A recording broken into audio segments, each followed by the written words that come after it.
नमस्कार, मैं हूं अंकुर। आप देख रहे हैं सत्य। एक नजर डालते हैं अब तक की सुर्खियों पर। दिल्ली पुलिस ने भारतीय कुश्ती महासंघ के प्रमुख ब्रजभूषण शरण सिंह के खिलाफ 2 मामले दर्ज किए हैं। दिल्ली पुलिस ने कल शुक्रवार को सुप्रीम कोर्ट में कहा था कि वो बीजेपी सांसद ब्रजभूषण शरण सिंह के खिलाफ एफआईआर दर्ज करेगी। एनडीटीवी की एक रिपोर्ट में कहा गया है कि दिल्ली पुलिस ने सुप्रीम कोर्ट के आदेश के घंटों बाद 2 एफआईआर दर्ज की। एक एफआईआर तो एक नाबालिग खिलाड़ी की यौन उत्पीड़न की शिकायत पर है, जो पॉक्सो के तहत दर्ज की गई है, जिसमें जमानत की कोई गुंजाइश नहीं।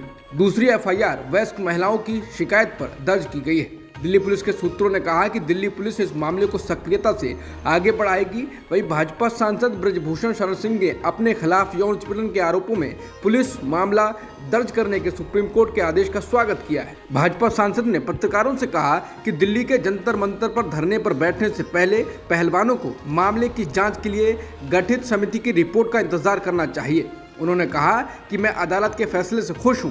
दिल्ली पुलिस आरोपों की जांच करेगी और मैं उनके साथ हर संभव तरीके से सहयोग करने के लिए तैयार हूं।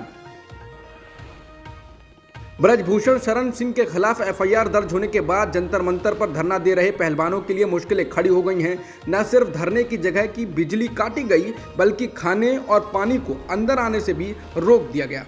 धरना कर रहे पहलवानों का आरोप है कि जैसे ही एफआईआर दर्ज हुई, दिल्ली पुलिस ने उन पर धरने से उठने का दबाव बनाना शुरू कर दिया है।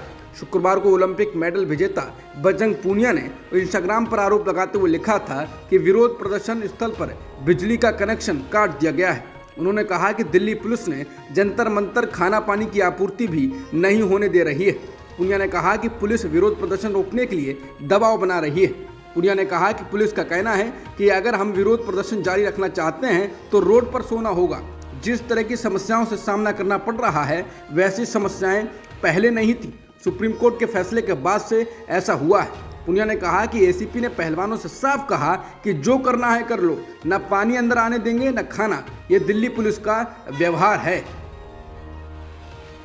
कांग्रेस नेता प्रियंका गांधी आज सुबह पहलवानों के समर्थन में जंतर मंतर पहुंची। यहां उन्होंने धरने पर मौजूद महिला पहलवानों के साथ बातचीत की और मामले से जुड़ी जानकारी ली। कांग्रेस सांसद दीपेंद्र हुड्डा भी उनके साथ रहे।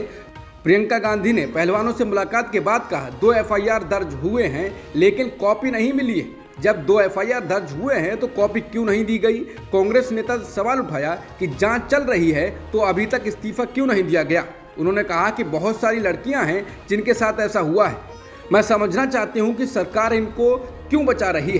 प्रधानमंत्री से मेरी कोई उम्मीद नहीं है। मेडल लेकर आए तो घर बुलाया, अब क्यों नहीं बुला रहे हैं? इस आदमी यानी कि ब्रजभूषण शरण सिंह को बचाने के लिए इतना क्यों किया जा रहा है? प्रियंका ने कहा कि मैं पूरे देश की महिलाओं से कहना चाहती हूं कि हमारी बहनें यहां अकेली संघर्ष कर रही हैं। इनका साथ दीजिए, इनकी आवाज़ उठाइए। एक पत्रकार ने उनसे दिल्ली के मुख्यमंत्री अरविंद केजरीवाल द्वारा अपने बंगले की इंटीरियर डिजाइनिंग पर 45 करोड़ रुपए खर्च करने की रिपोर्ट के बारे में प्रतिक्रिया मांगी। इस पर प्रियंका गांधी नाराज हो गई और कहा, आपको पॉलिटिसाइज करना है ये सब? नहीं तो मैं चली जाती हूँ।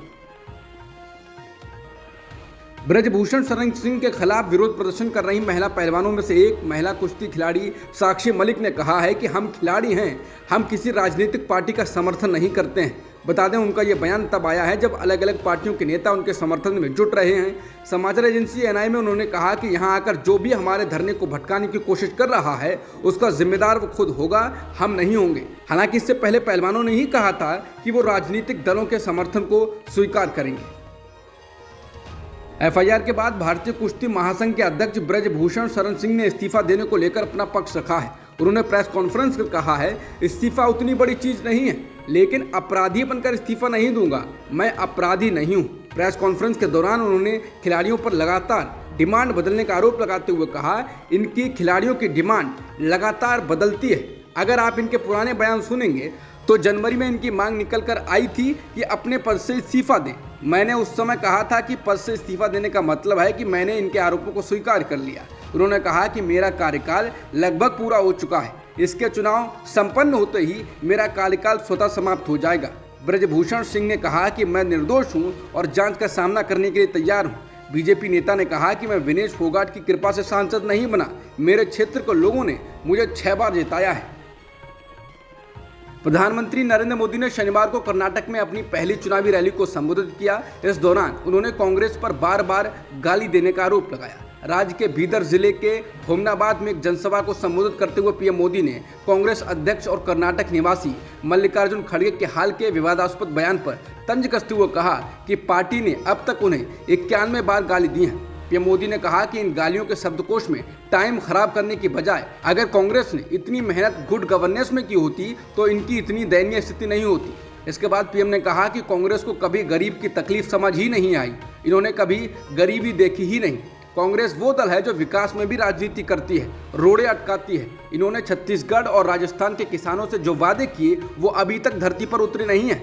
बता दें, कांग्रेस के वादों पर पीएम मोदी कई बार हमला बोल चुके हैं। वहीं राहुल गांधी भी कह चुके हैं कि बीजेपी 40% देखती है, इसलिए उसके लिए ये वादे समझ से बाहर हैं।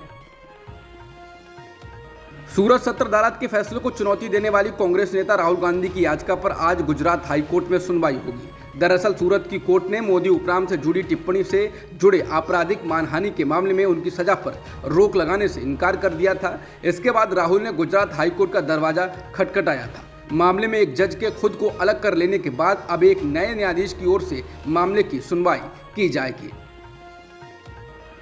प्रधानमंत्री कार्यालय यानी कि पीएमओ तक पहुंच बनाने वाले संजय प्रकाश राय शेरपुरिया के बारे में इंडियन एक्सप्रेस ने आज 29 अप्रैल को कई सनसनीखेज खुलासे किए हैं। खुलासों में शेरपुरिया का जम्मू कश्मीर के उपराज्यपाल मनोज सिन्हा से क्या रिश्ता है, इसका जवाब है, जबकि उसने मनोज सिन्हा को 25 लाख का उधार क्यों दिया, ये बात भी है। संजय प्रकाश राय शेरपुरिया को मंगलवार को उत्तर प्रदेश पुलिस एसटीएफ ने गिरफ्तार किया था। उस पर कथित तौर पर फर्जी तरीके से पीएमओ में प्रवेश करने और व्यक्तिगत लाभ के लिए पीएम के नाम का दुरुपयोग करने का आरोप है कि उसने 2019 के लोकसभा चुनाव से पहले जम्मू कश्मीर के उपराज्यपाल मनोज सिन्हा को 25 लाख उधार दिए थे।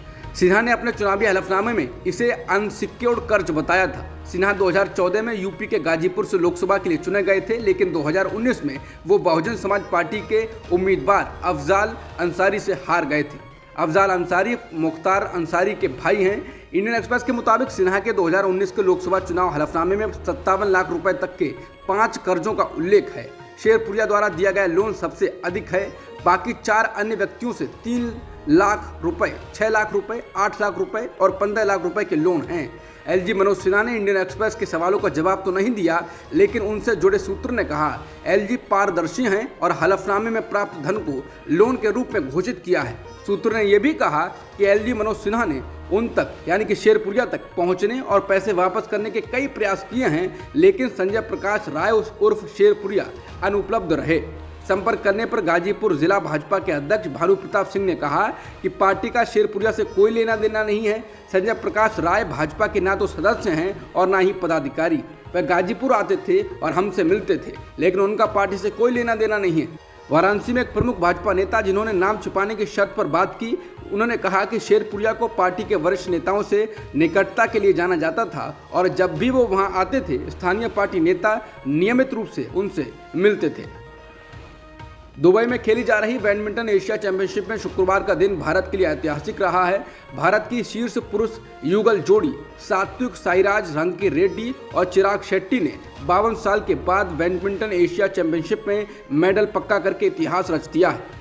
भारतीय जोड़ी ने शुक्रवार को दुबई में क्वार्टर फाइनल में इंडोनेशिया के अनुभवी जोड़ी मोहम्मद एहसान और हेंड्रा सेतियावान को सीधे गेमों में 21-11, 21-12 से हराकर ये कारनामा करने में सफलता पाई है। रंकी रेड्डी और शेट्टी अब अंतिम सेमीफाइनल में चीनी ताइपे के ली यांग और वांग ची लिन से भिड़ेंगे। ये भारत का इस टूर्नामेंट में 52 साल बाद पुरुष युगल में कोई मेडल होगा। ऐसे में ये देश के लिए ऐतिहासिक पल है। अब तक की सुर्खियों में इतना ही। बाकी खबरों के लिए बने रहिए सत्यहिंदी.com के साथ।